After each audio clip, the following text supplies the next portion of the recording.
Hoje vamos falar sobre as produções visuais coreanas, já que eles investem muito nessa área da economia e recentemente vem ganhando grande popularidade no mundo todo, com destaque para os filmes e séries. O grande destaque atualmente tem sido os doramas. Mas o que é isso?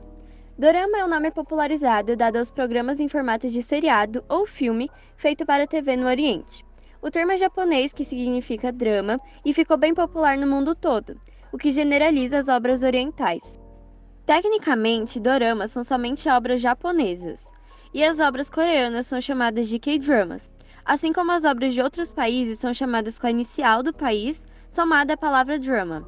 Logo, as séries e novelas chinesas são C-dramas, TW-dramas são obras que vêm de Taiwan, entre outros. Não é errado usar o termo dorama, mas é preciso saber que generalizar a cultura asiática não é correto, e ter consciência de que existem os termos para cada país. Sabendo disso, vamos falar sobre como a Coreia do Sul investe muito nos K-dramas, pois são seriados e novelas nas quais se tornaram muito populares no país. Isso graças ao grande consumo de TV na cultura deles. Sendo assim, a Coreia do Sul investe de forma pesada na própria cultura, valorizando bastante sua indústria e com a popularidade que vem ganhando os K-dramas, a Coreia tem causado soft power no mundo, que basicamente é a influência de uma nação através dos seus produtos culturais, inspirando pessoas a fazer turismo, intercâmbio e aprender a língua coreana, o que elevou muito a economia do país, fazendo-os investir cada vez mais. Portanto, com a grande dominação dos K-dramas, as pessoas vão atrás da cultura coreana, acabam por se apaixonar e passam a acompanhar os atores e atrizes em suas carreiras. E muitas vezes também descobrem outras áreas da cultura que são interessantes, como a musical, já que muitos cantores também são atores e atrizes, como IU, que na Coreia é um ícone na música e tem feito ótimos trabalhos nas telas.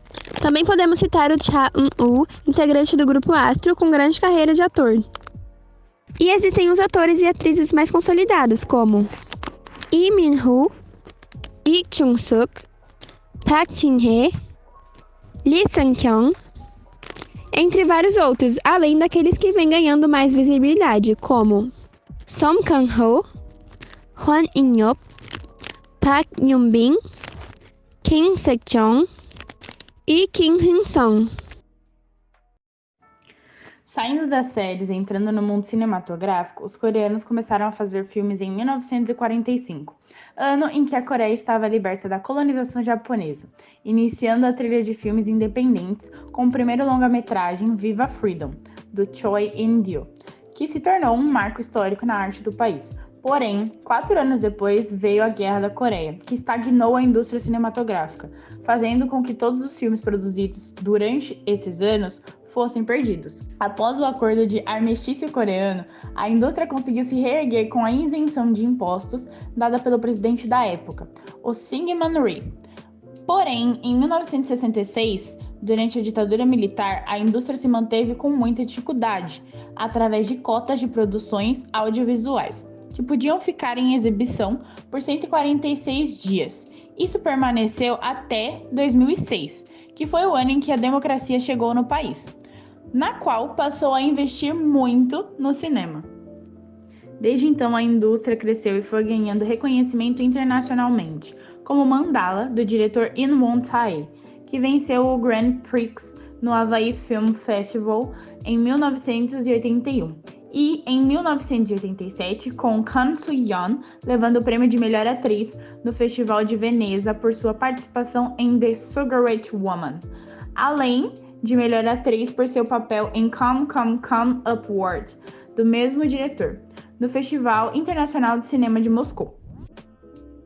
Hoje em dia, existem filmes muito conhecidos como O Hospedeiro, A Criada, A Gripe e o mais aclamado, Parasita, por ter alcançado a maior premiação da indústria, conseguindo 4 estatuetas do Oscar, além de que o diretor do filme, Bong Joon-ho, tem incontáveis prêmios como diretor, pois foi o maior responsável pela internacionalização da Coreia, iniciando sua popularidade com o filme Okja, da Netflix, e também, recentemente, a atriz Yoon Jun-jeon ganhou o Oscar de melhor atriz com o filme Minari, Em Busca da Felicidade, em 2021.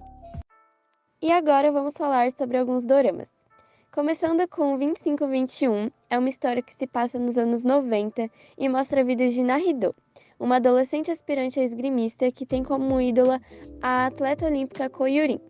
Após a crise econômica que atinge a Coreia do Sul em 1997, sua escola corta recursos do grupo de esgrima e ela se vê obrigada a pedir transferência. Com isso, Hee-do passa a estudar na escola de sua maior inspiração, Yurin, mas a sua relação com a atleta não acontece da forma que ela idealizava. Por outro lado, Hee-do acaba criando uma amizade inesperada com Paek Jin, um jovem que vive de trabalhos de meio período após a sua família perder tudo com a crise na Coreia. Juntos, eles vão criar uma relação além da amizade enquanto correm atrás dos seus sonhos. A Extraordinária Advogada retrata a vida de uma advogada com autismo e todo o preconceito e dificuldades que uma pessoa com autismo enfrenta. Apesar disso, desenvolve todo um romance entre ela e um assistente da advocacia que ela trabalha. É simplesmente perfeito e tem na Netflix. Esse é um dorama de pura ação e suspense sobre o início de um apocalipse zumbi em uma escola, onde um grupo de estudantes precisa sobreviver lutando contra os mortos-vivos sanguinários. Tudo Bem Não Ser Normal é uma história sobre uma escritora de contos de fadas extremamente rude e egoísta, que cruza o caminho de um cuidador gentil e reprimido que trabalha em um hospital psiquiátrico. Não apenas uma comédia romântica, mas também uma história de aceitação, empatia e superação de traumas, que propõe mostrar que não há problema algum em ser diferente e que o preço da normalidade é geralmente a dor. Além disso, ensina que todos têm questões profundas escondidas que resultam em suas ações no presente, e como o passado nos prende, mas não precisa representar o nosso futuro. Vincenzo conta a história de Vincenzo Cassano. Ele é um coreano que foi adotado por uma família italiana, onde cresceu e em seguida se tornou um advogado que trabalha para a máfia. Contudo, ele volta para a Coreia do Sul devido a um conflito dentro da sua organização. Ele acaba cruzando caminhos com a advogada Hon Cha-yeon. Essa série, já bem conhecida no exterior, conta sobre ladrões invadindo a Casa da Moeda da Coreia Unificada com um plano de assalto revolucionário. Com reféns presos lá dentro, a polícia precisa detê-los, assim como a grande mente por trás desse roubo. Wish You é um filme onde o protagonista trabalha para uma agência musical e está sempre à procura de um novo talento. Ele vai se apaixonar pela voz e melodia de um jovem que faz apresentações nas ruas e posta seus vídeos na internet. Com isso, o protagonista vai convencer esse jovem músico a assinar um contrato com a empresa que ele trabalha.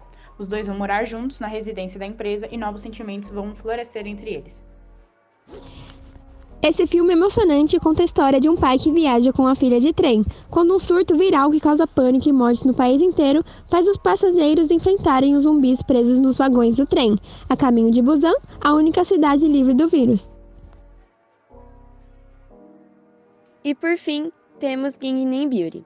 Gangneam é um famoso bairro nobre de Seul, conhecido pelas diversas clínicas de procedimentos estéticos. Com isso, já dá para ter uma noção do que a série se trata.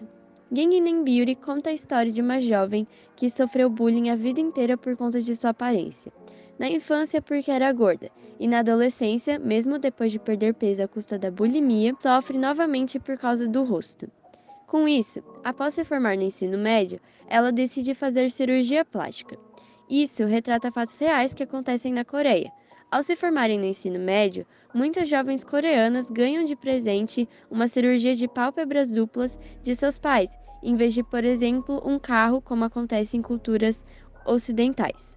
O dorama não só mostra a transformação física da protagonista, sendo uma falsa resolução de seus problemas, como também mostra novos problemas que ela começa a enfrentar, como o assédio e inveja por ela ter se encaixado nos padrões. O que Min-hee não esperava era encontrar um antigo colega de escola, Kang Seuk, que passou a defendê-la e também criou uma certa afinidade por ela, sem se importar com sua aparência.